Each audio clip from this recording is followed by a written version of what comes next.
your business. As a Black-owned small business, you don't want to miss this unique opportunity to gain new customers on KBLA Talk 1580. For more information, contact us today at smb@kbla1580.com. That's smb@kbla1580.com. At KBLA Talk 1580, we've got your black.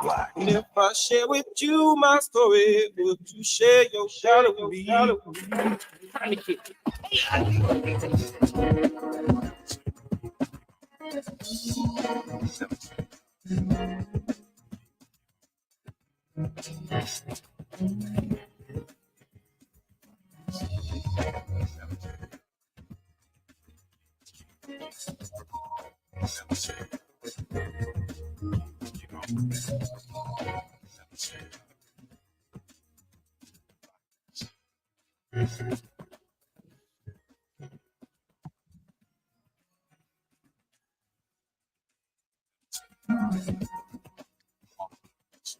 We're listening to a more live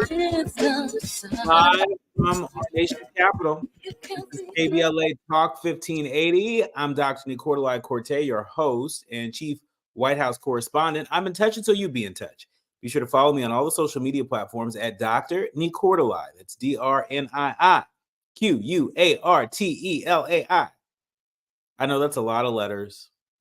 Every vowel but O. But if you just type in Dr. Nii, DrNii, boom, bam, boom, I pop right on up. Also, be sure to download the KBLA app to listen to us live or on demand, or simply tell Alexa to play KBLA Talk 1580. And then there I am for your listening pleasure.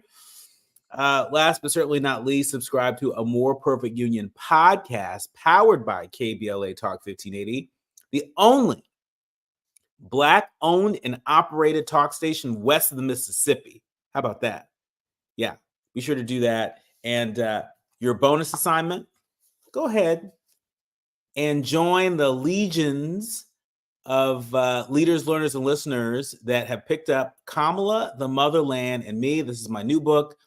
Just came out in July, and you all have already made it an Amazon bestseller. Let's continue to lean into what I'm calling required reading, not just for this election cycle, but it's required reading for this inflection point we find ourselves in world history. It is a beautiful invitation to re-examine your assumptions about Madam Vice President, Africa, and ourselves. And with that, it's time for our national news roundup. It's time for the good, bad, and ugly headlines of the day. And let me just say I would be remiss if I didn't say happy voter registration day, everybody. Happy voter registration day. No day like this is a better day to celebrate on this show than National Voter Registration Day. Even if you're registered to vote, go to iwillvote.com to make sure you are 100% in the know. We don't want any funny business related to your vote wherever you are in the country. This election is that important. Not just the top of the ticket in terms of who's running for president and vice president, but folks who are running for the United States Senate, people who are running for governor and for state legislatures across the country, also local prosecutors, mayors, city council members, school board members, the whole kit and caboodle. It's also very important. And in a lot of states, early voting is getting ready to start. So you don't even have to wait till November 5th to vote. That's actually the last day to vote, right? If you're like me, you want to get it in as early as possible. And so go to iwillvote.com to learn exactly where you can go to do that. I wouldn't wait on it. There's no reason to wait when you have vote by mail and you're able to vote early. And so now on to the good, bad, and ugly headlines of the day. Kicking us off, Sean Diddy Combs. Oh, my. Sean Diddy Combs, NBC News is reporting that Diddy got himself in quite the situation. We all know that people are innocent until proven guilty, but Sean Diddy Combs was arrested, and freak-offs are at the center of his sex trafficking and racketeering charges. This is what we know about Combs' arrest as of now, as reported by NBC News. The music mogul, Sean Diddy Combs, was arrested yesterday at the Park Hyatt Hotel on West 57th Street in New York, according to his representatives. In a federal indictment unsealed today, Combs was charged with racketeering, sex trafficking, and transportation to engage in prostitution. The charges are tied to, quote, freak-offs, coerced sex acts that Combs allegedly orchestrated and recorded. An attorney for Combs said today that he plans to plead not guilty and, quote, will fight this with all of his energy. Combs has faced a wave of lawsuits, one as recent as last week, accusing him of sexual assault and misconduct in the past year. He has denied any wrongdoing. A lawyer for Don Richard, who is suing Sean Combs, said too many victims have, quotes, suffered in silence, but can now find justice in the federal prosecution of the music mogul. We'll be sure to keep you in the know as this story continues to develop. Moving on, Florida wants to prosecute Ryan Ruth in the Trump golf incident. NPR is reporting that Ryan Ruth is being held on 2 weapons charges while federal prosecutors prepare a broader indictment. But at a news conference in West Palm Beach today, DeSantis questioned whether U.S. Department of Justice, which is prosecuting Trump on election interference and mishandling of classified documents, can handle Ruth's prosecution fairly and transparently.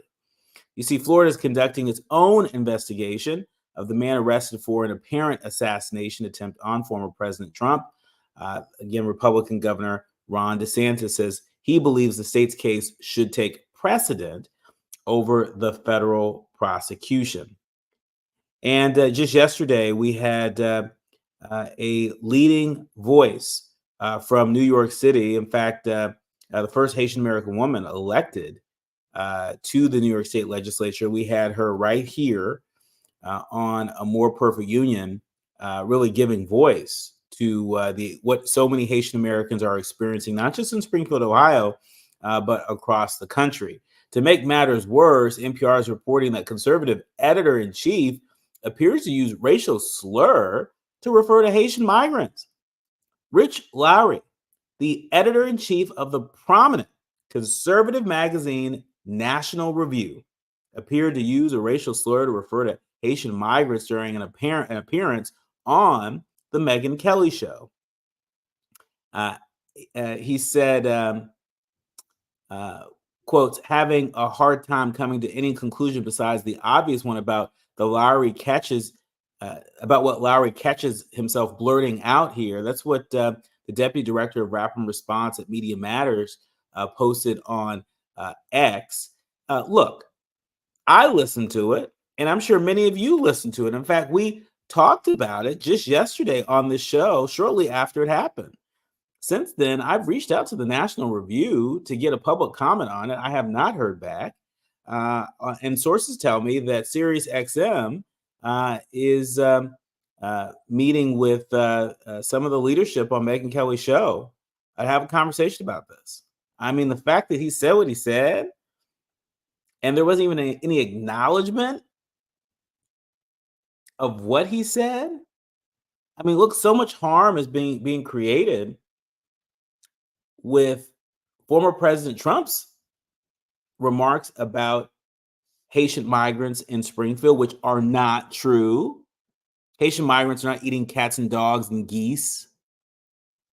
Yet and still, that conspiracy theory continues to whip up, and it's caused the Ohio governor to even step in, to create safe passage for folks in Springfield. And so a little bit later in the show, we're going to play a clip for you of Vice President Harris, who not too long ago just wrapped up a conversation with a number of folks with the National Association of Black Journalists. She had a conversation with NABJ about a number of issues that are important to you, that are important to me, they're important to a lot of our leaders, learners, and listeners across the country. And one of the topics of conversation that came up was Springfield. And so we're going to play for you the extended clip of the vice president's response to what continues to be afoot in Springfield. It's being felt by Haitians in Springfield and across the country. In other news, former Memphis officer says he lied. He lied about Tyree Nichols being a felon. NBC News is reporting that a former police officer testified Tuesday that he removed his body camera after punching Tyree Nichols at least 5 times and kicking him 4 times. He says, I didn't want it to show. I didn't want to show what we were doing. That's what Emmett Martin III.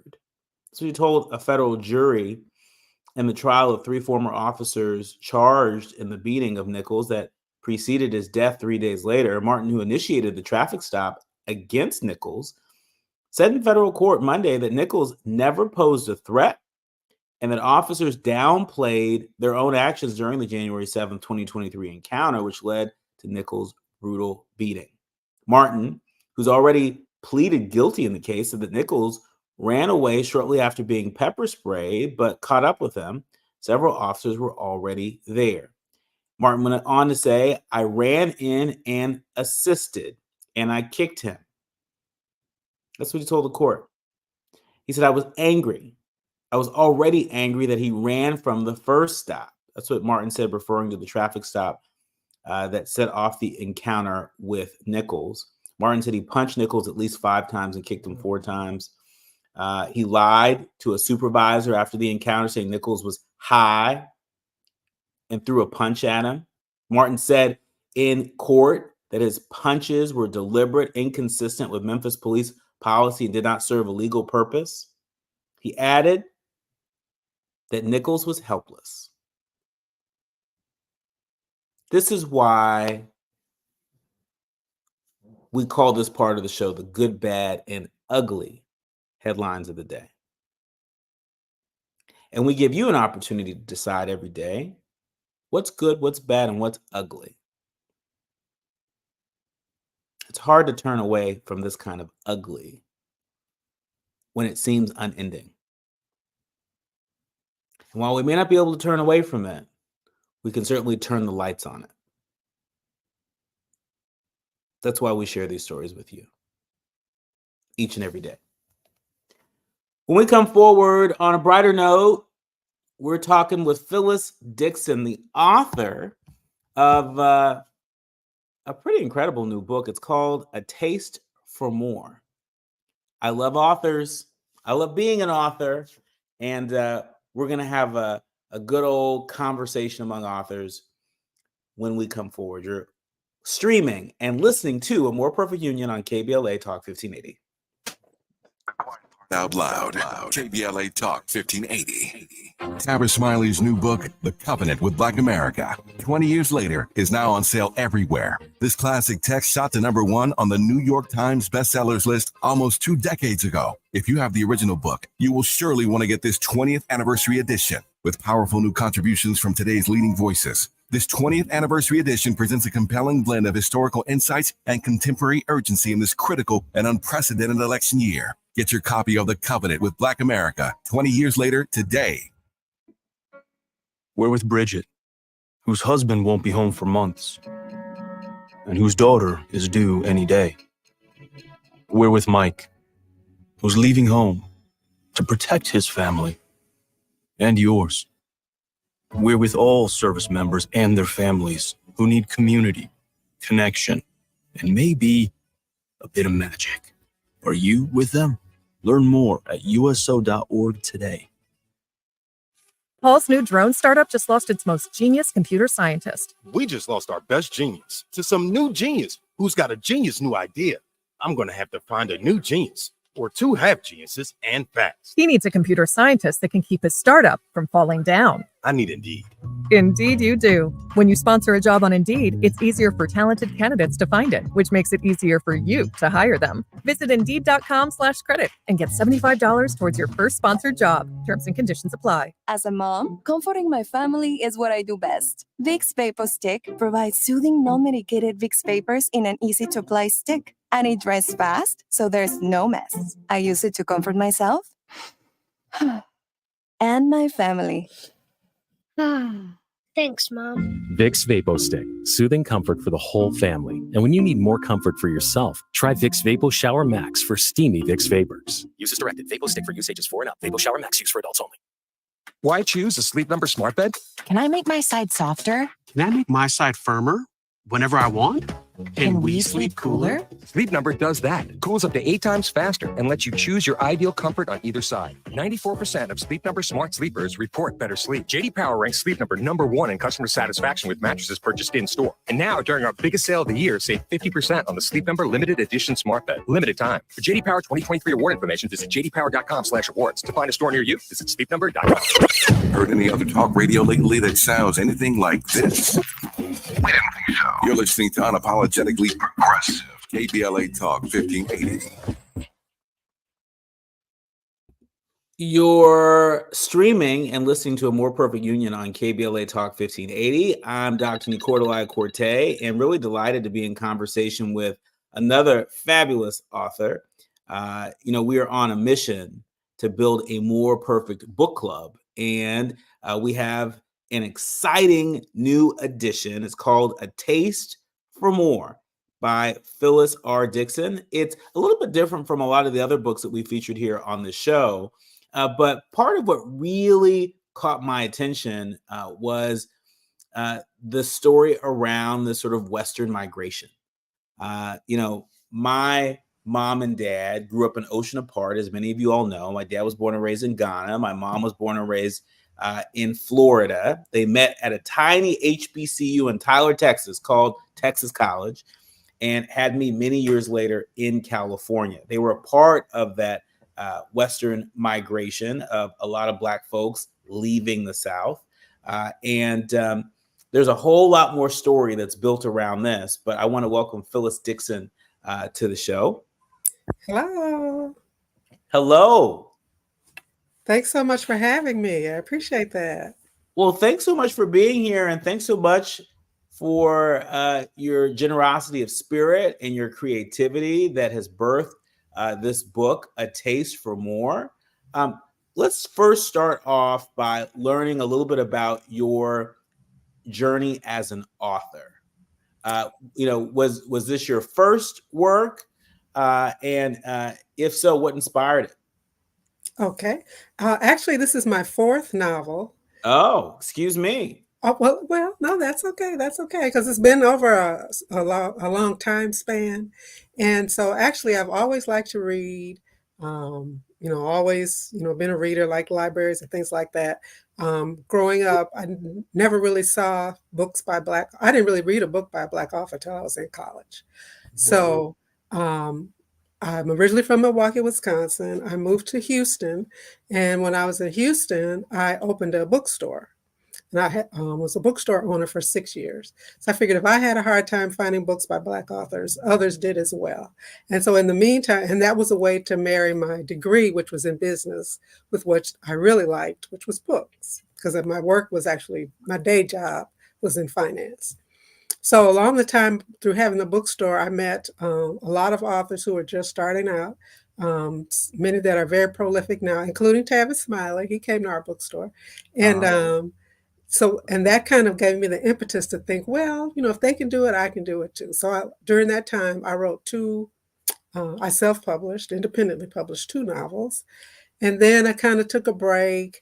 And but during the time I had been working on books, but I hadn't really gotten anything published. And so I just had it in my mind. I said, this time I'm going to do traditional publishing. And again, I kept, looking out, and not in a spirit of jealousy, but just saying, well, other people have done it, so I know I can do it. And I think my writing is just as, as okay, as good as theirs. And so I sent out numerous queries, got an agent, and got a 2-book deal. And so that's where Intermission, which came out last year, and A Taste for More came from. Oh, wow. What an incredible journey. And what I love so much about your journey is that it's a little unconventional. And so, you didn't, go to college to study, creative writing. You went to college, you Right. studied business. Right. And even, before authoring this book, you worked in the Treasury Department, as I understand it, for almost 30 years. Is that right? 30 plus. Yes. National Bank Examiner. Yes. Wow. And so talk to us about how that life experience, right? Of you're living your life, you're a government employee, right? How did that experience inform the types of books that you've authored? How did it help you to develop your voice as an author? Well, I think part of it was, as I said, I'm originally from Milwaukee. As part of my job, I've lived in Minneapolis, Houston, Texas, Pine Bluff, Arkansas, and now I'm in Memphis. So I think that helps in getting a perspective of, living in different places, experiencing different, everywhere has kind of their own thing, their own little mini culture. And then the other thing too was just the time, because one of the things I always tell people, we spent a lot of time on the road in hotels. I said, people that travel a lot for work, some people drink, some people do drugs, some people shop, some people fool around. And I stayed in my room and just, made up stories and wrote. Oh, wow. And had you always had that creative ability? Had you always had that curiosity, even as a kid, where you could basically entertain yourself? Yes. Well, and that part of that is I think I'm an only child. So that's another thing my mother, relatives always said, I basically just made up all these imaginary people to entertain myself. Wow. And so talk to us about your mother. I suspect just from, reading a little bit of your book, is that your mother had a huge influence on you. In fact, there's a maternal figure that is sort of the central character, in this book. No surprise there. And you're joining us from your mama's house in Milwaukee. Is that right? That is correct. Yes. All right. So mamas are all up in this. Yes. Well, my mother, she was, number one cheerleader still to this day, very encouraging. I think like most mothers, of course, she thinks everything I do is great. And I need to, when my first book that I independently published was titled 40 Acres. And she got copies and mailed them to Spike Lee, Oprah Winfrey, all these. I kept telling Mom, it doesn't work like that. She said, oh, but they need to read this. This is really good. And so, she's just always, been a number one champion. Well, as a lot of really solid moms and parents are, they love their babies and they want to see us soar. My mom is no different. And so, talk to us a little bit about this book. What's the synopsis for folks out there that are itching to build their book collection and maybe make this its next edition? What are the top lines about this story? Okay. A Taste for More. The main character is Margot Dupree, and she's grown up in Mississippi during the 1950s. She's the first one in her family to graduate from high school. So she thinks she's all that and a bag of chips. And so one of the things she's not going to do is work in a kitchen like her mother and her grandmother.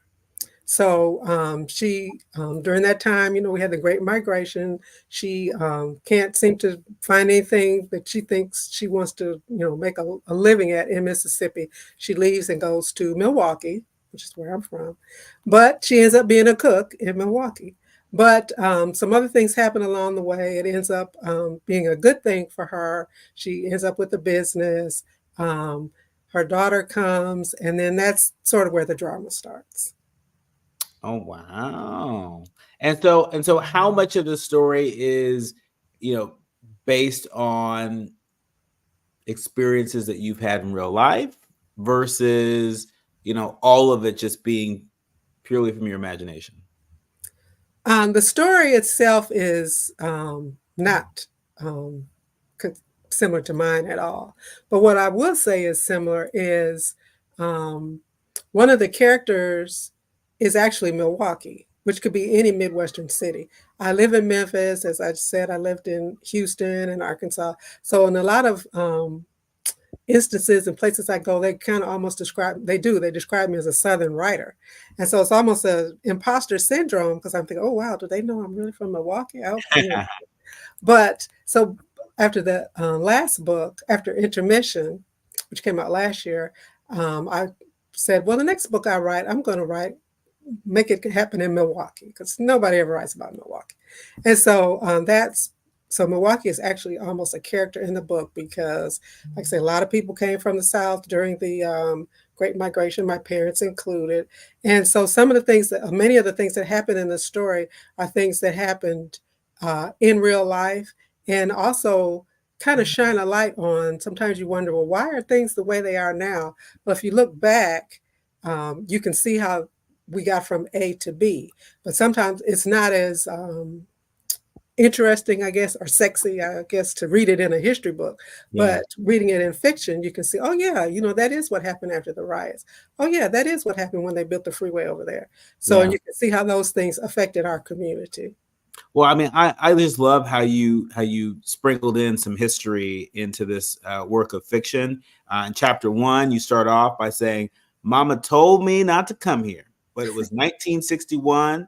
I had already had enough of Mississippi. Historians might say I was part of the Great Migration of Negroes who left the South fleeing racist violence, segregation, and poverty. Migration sounds natural and peaceful, but it doesn't reflect the appropriate level of desperation and persecution. Great escape is more like it." That's just the beginning of chapter 1 of this book. It had me thumbing through the pages right there. And I suspect it is going to keep folks' nose in this book from beginning to end. We're talking about A Taste for More by Phyllis R. Dixon. More with Phyllis as we build a more perfect bookshelf right here on A More Perfect Union. More when we come forward. KBLA Talk 1580 is an intervention. When we come forward, includes you. KBLA Talk 1580, turning pain into power. I'm Amber Payton. Here's the latest on the Black Information Network. Vice President Harris says far too many Palestinians have been killed during the Israel-Hamas war. Speaking at a discussion hosted by the National Association of Black Journalists in Philadelphia, Harris said she supports Israel's right to defend itself, but also how it defends itself also matters. She again stressed that a ceasefire deal is needed now. Touching on a wide range of issues, Harris also touted an economy for everyone in the U.S. and vowed to make home ownership more affordable for everyone. Wendy Williams' conservator is suing over the recent docuseries on the former Black talk show host. Page 6 reports Williams' conservator Sabrina Morrissey is suing A&E Networks, Lifetime, and the show's creators. She claims 60-year-old Williams only made $82,000 from the project, whereas Wendy Williams, although named in the lawsuit, likely made millions. In February, it was revealed that Williams was diagnosed with frontotemporal dementia as well as aphasia. That's the latest. I'm Amber Payton on your home for 24/7 News, the Black Information Network. Think It Up is an initiative to activate student-powered, teacher-led learning projects. Students and teachers, how can you spark great learning experiences in your classrooms today? Join at thinkitup.org. This is the KBLA Sports Minute with Ray Richardson. Pittsburgh Steelers head coach Mike Tomlin gave the Chargers some help in their preparation for Sunday's game at Pittsburgh. Tomlin announced Tuesday afternoon that Justin Fields will be his starting quarterback against the Chargers. The announcement allows the Chargers to focus on preparing for Fields, who has started the first 2 games in place of Russell Wilson. Tomlin said Wilson is still recovering from a calf injury and has not been cleared to practice. The Chargers and Steelers are 2-0 heading into Sunday's game. Congratulations to Bethune-Cookman kick returner Darnell Diaz. Diaz was named the Division I AA National Player of the Week after rolling up 225 yards in kick returns in Saturday's game at Western Michigan. The HBCU standout had 2 kick returns for touchdowns, one for 95 yards and the other for 98. Diaz is the first Bethune-Cookman player to be named National Player of the Week since 2018. No debates, no speculation, just the info you need. That's your KBLA Sports Minute. I'm Ray Richardson on KBLA Talk 1580.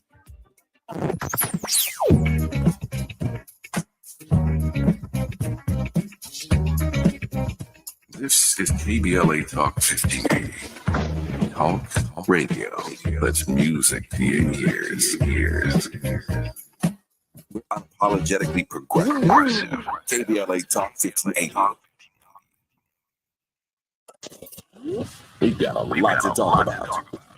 I'm Reverend Gerald, the life coach. Is someone you love struggling with addiction and mental illness? Is improving your family's health important? Want to leave a legacy that your family can grow? Are you ready to enhance your perception of life experiences? Then wake up weekends at 7 a.m. with Urban Family Focus and get the wisdom, opportunity, resources, and motivation to live your best life. Join the conversation on Urban Family Focus Saturday and Sunday at 7 a.m. Unapologetically progressive. KBLA Talk 1580. We've got your black.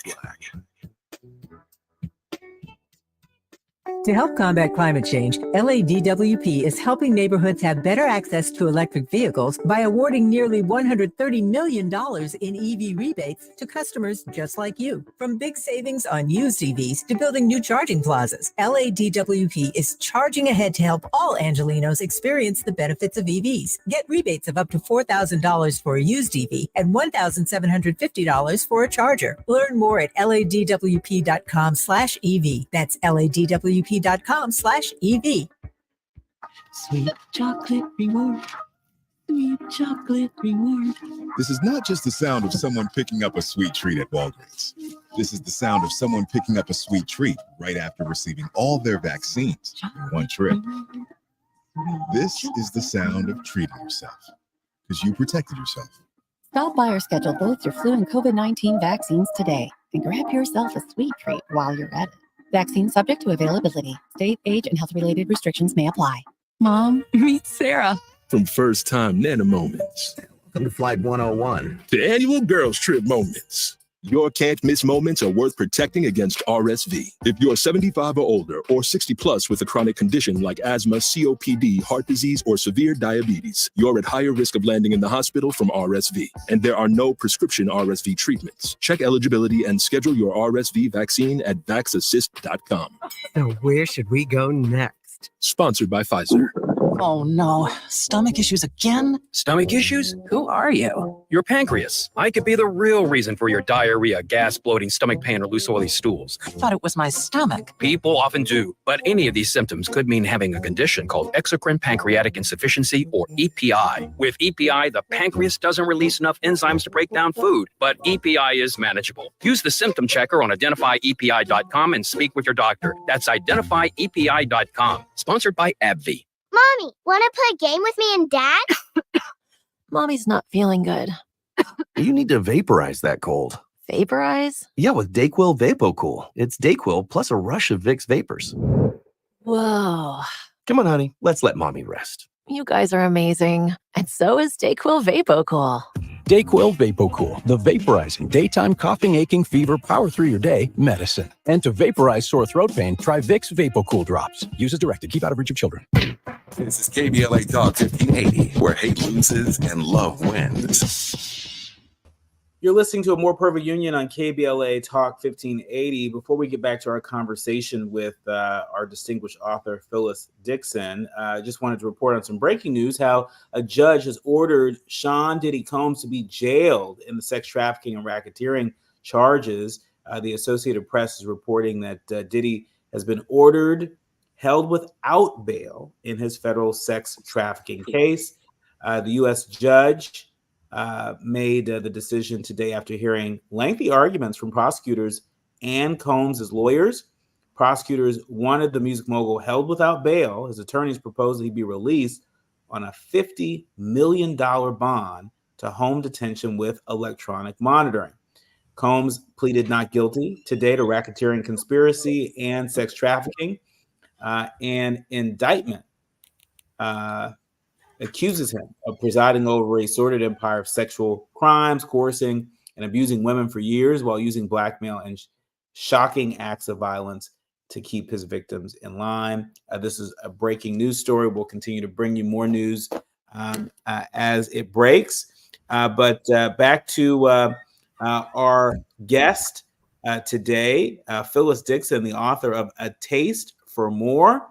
I really, really, really dig this book because Phyllis, you do a really great job, mixing in the fiction with history. And, I'm a history buff. A lot of our leaders, learners, and listeners are history buffs. That's not easy to do. What advice would you offer new authors or emerging authors that are attempting to do more of this? I think the main thing would be to have several beta readers, test readers that read your information. Because a lot of, really with anything, you've done it, it's come from your head. So you can't see the different things that may be inconsistent, but other people can. So I think that's kind of the main thing. Of course, you have to do your research, They say the book starts out in 1960. So, I have references to Sam Cooke, what was popular right then. You don't want to talk about cell phones in 1975, that type of thing. So, you really have to do your research, but sometimes you have a blind spot. So it's just good to have other people read what you've written. And sometimes as writers, we don't want to do that. We don't want people to read it until we think it's absolutely perfect. But you need those people along the way to help you get it perfect. And speaking of blind spots, what sort of blind spots have you seen in the industry? The publishing industry still has a long way to go in terms of equity and providing, opportunities for Black authors, for women authors, for LGBTQ authors, and our stories to be told and pushed out to the masses. And so, what's your critique of the modern publishing industry when it comes to content like the book you produced? Well, we know it's all about the dollar.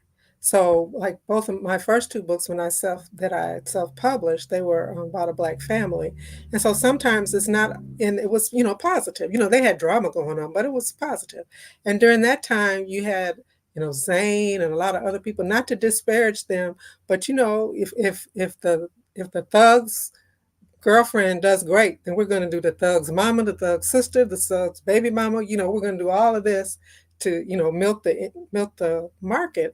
And it doesn't matter to them if they're selling that or pencils, because most of the big publishers are just part of a conglomerate, and books and literacy and all that is just something that they sell. It's just a commodity. So I think the onus really is on us as consumers. And so one of the things that I usually try to tell people, groups when I speak, is I know Amazon is the biggest. I know they're the cheapest. I know they're the easiest because I use them too. It just come to your door. But spread your money around. We need the Black booksellers, and those people, those stores, give independent authors a chance that may not otherwise get the opportunity in a big store. And of course, I do things with Barnes and Noble as well, but it's about the dollar. And so if the publishing industry sees that Asa Wan, for example, wow, they're ordering, 1,000 copies of A Taste for More, then maybe we need to take a look at Phyllis Dixon and see what she's writing. Why is she so popular? So I think the publishers, obviously they need to do more, but if we wait for them, we'll still be waiting. And so I think really the onus is on us as consumers. And do you think that the perception of independent publishing has changed quite a bit in the years that you've been doing it? I mean, once upon a time when anybody would say, oh, I'm self-publishing, we would think, okay, they're selling their book out of the trunk of their car, that sort of thing. You just mentioned Amazon and Barnes and Nobles. Well, a lot of independent publishers, are utilizing some of the same channels that a lot of the traditional publishers are utilizing today. And so what say you in terms of just sort of, for folks who are on the bubble and they're not sure, am I going to sort of wait around for the perfect offer from a Simon & Schuster or a Penguin or Random House? or am I going to go the independent publishing route? What advice would you give to them?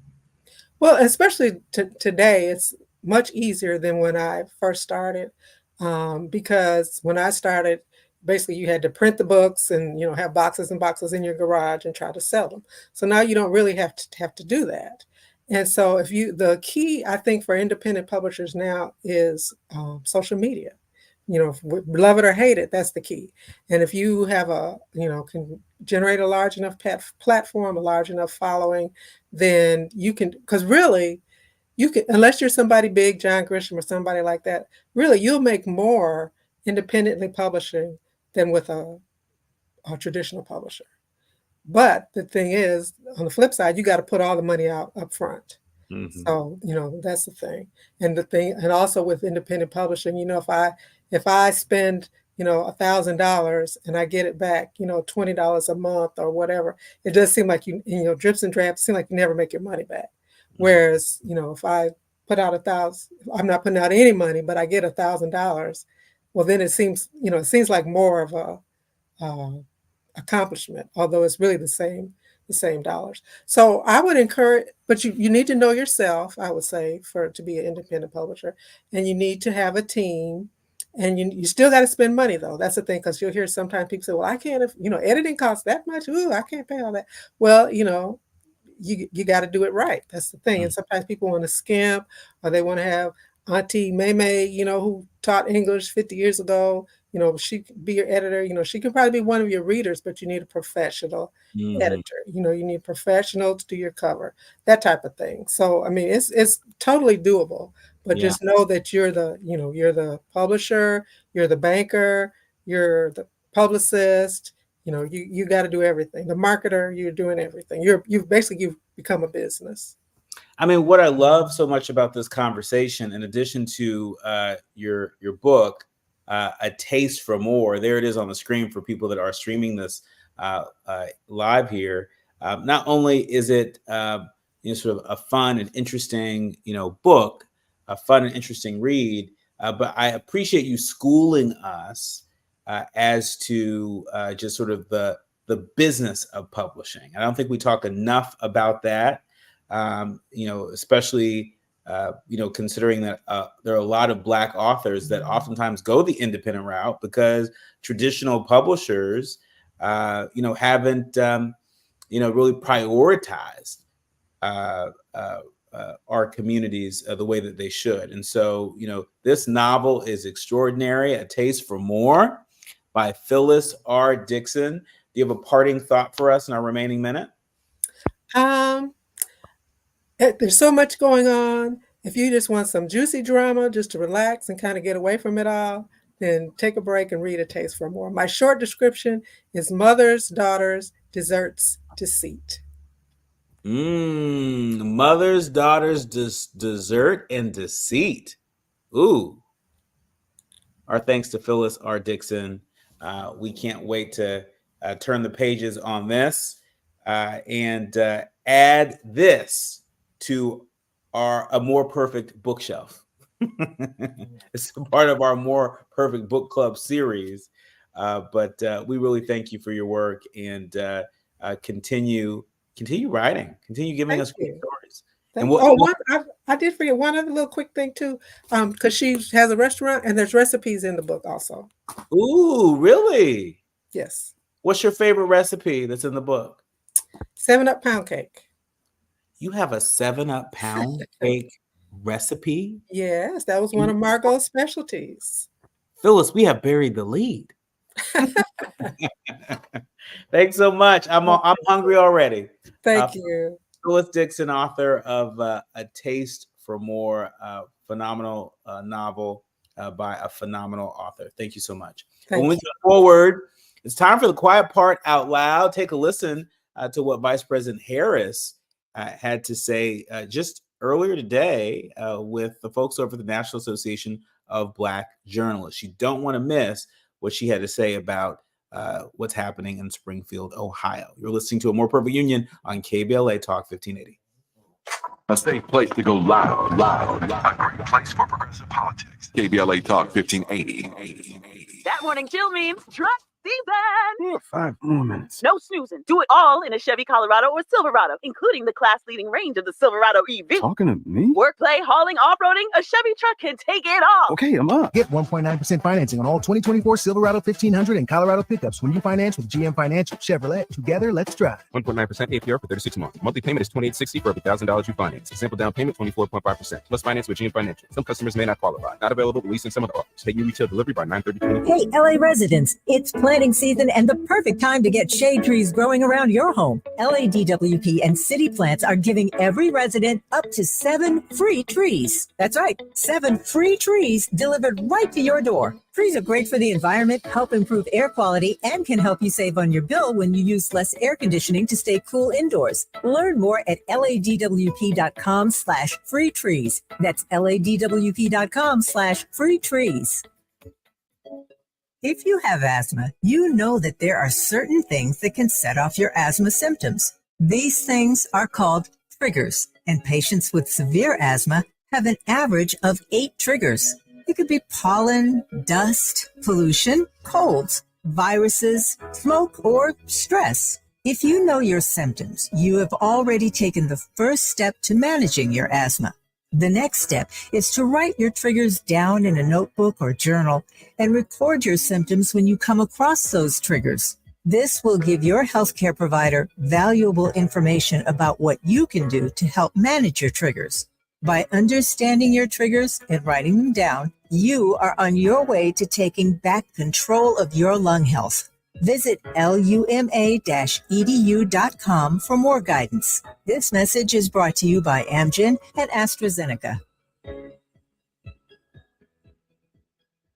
What if the conversation about menopause and bladder leaks didn't have to be a secret? Always Discreet helps you embrace this new chapter with confidence, offering a bladder leak solution that keeps you worry-free. Its rapid dry core quickly locks away even the biggest gushes with up to 0 leaks, 0 wet feel, and 0 odor. So you can jump, dance, sneeze, and laugh uninterrupted. Everyday protection for every level of leak. We've got you always. Try Always Discreet today. What's wrong? My travel rewards card didn't earn enough miles for my vacation. Are you crying? Are you crying because of that other credit card? Uh-huh. Well, switch to the Capital One Venture card. Venture lets you redeem miles on any travel purchase. Really? Yep, and you earn unlimited double miles on every purchase every single day. The Capital One Venture card. What's in your wallet? Terms apply. See CapitalOne.com for details. KBLA Talk 1580. KBLA reminds you that when we fight, we win, and we don't black down.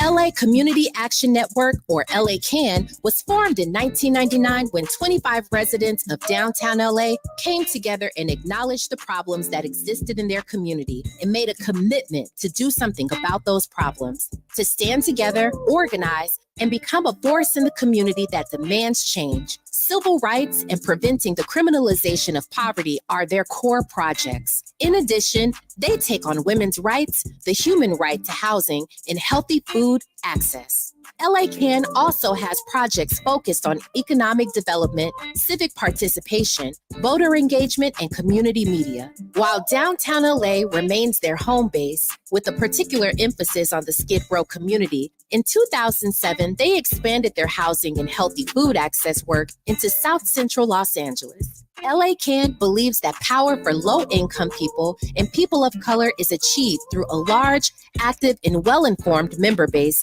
that utilizes a multitude of methods to advance their messages and goals. If you'd like to join the Los Angeles Community Action Network and organize people to fight back against oppression, please visit cangress.org. That's cangress.org. This is a community call to action from KBLA Talk 1580.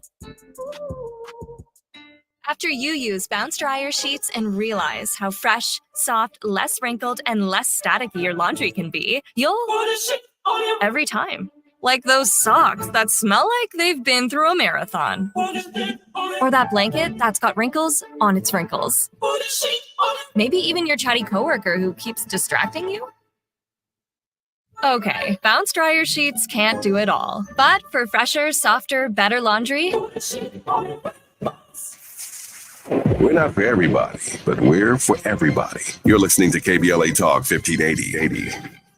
You're listening to a More Perfect Union on KBLA Talk 1580. It's time for the quiet part out loud. And just earlier today, the National Association of Black Journalists hosted a conversation with Vice President Kamala Harris, co-moderated by my friends and colleagues, Jaron Keith Gaynor of The Grio, Eugene Daniels of Politico, and Tanya Mosley of NPR.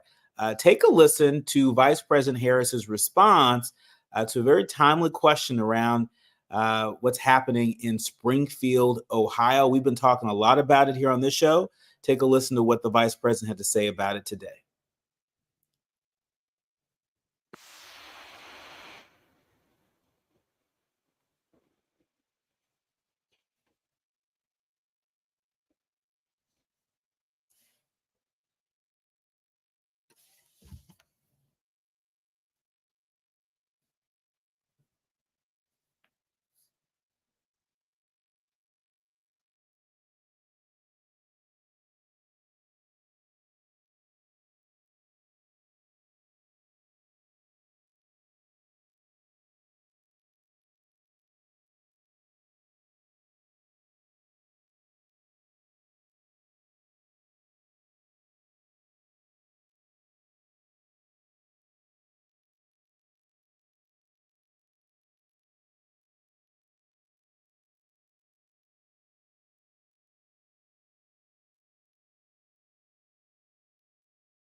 Association of Black Journalists, expressing concern for the community of Springfield, Ohio, and the impact of hateful rhetoric on families and children. We'll continue to keep our eye on this story as it develops. We'll have to leave it here. My thanks to The Village, helps us produce a more perfect union each and every day. Our executive producer, Tavis Smiley, our show producer, Miles Lowe, our show producer, Robert Battles, our sound engineer, Miles Lowe, and our podcast publishing guru, Odell Bodie. Remember, don't panic, organize, do what you can from where you are with what you have, and make sure to register to vote. And if you're registered, go to iwillvote.com to make sure you know everything that you need to know to make your voice heard. You've been listening to A More Perfect Union on KBLA Talk 1580.